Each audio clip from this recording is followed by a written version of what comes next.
Le président de la Turquie, son Excellence Recep Tayyip Erdogan, trouve une bonne manière de dire non à l'agression de la République démocratique du Congo en dotant les forces armées de la RDC du matériel militaire très moderne.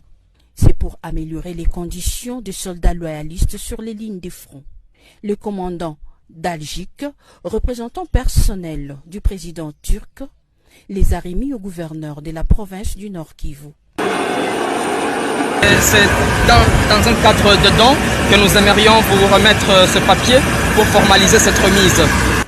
Au nom du commandant suprême des forces armées de la République démocratique du Congo et de toute la hiérarchie militaire, le lieutenant-général Constant Dumakongwa, gouverneur de la province du Nord Kivu, a réceptionné cette donation. Au nom du gouvernement congolais, au nom du ministre de la Défense nationale, et nous remercions en leur nom le gouvernement turc, son Excellence Erdogan, pour ces dons, à son homologue le président de la République du Congo, son Excellence Antoine Tshisekedi.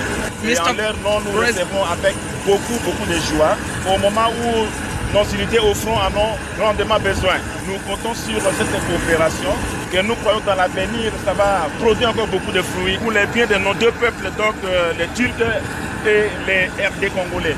Il l'a remis à son tour au commandant 3e zone défense, représenté ici par son adjoint en charge des opérations et renseignements.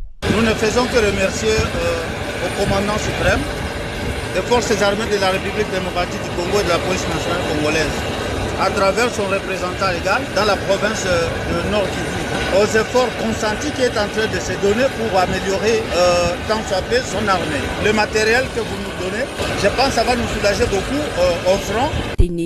Ce don est inscrit dans le cadre de la levée de la mesure de notification qui pesait sur la RDC au Conseil de sécurité de l'ONU, fruit de la diplomatie offensive du président Félix Antoine Tshisekedi suite à la guerre par procuration rwandaise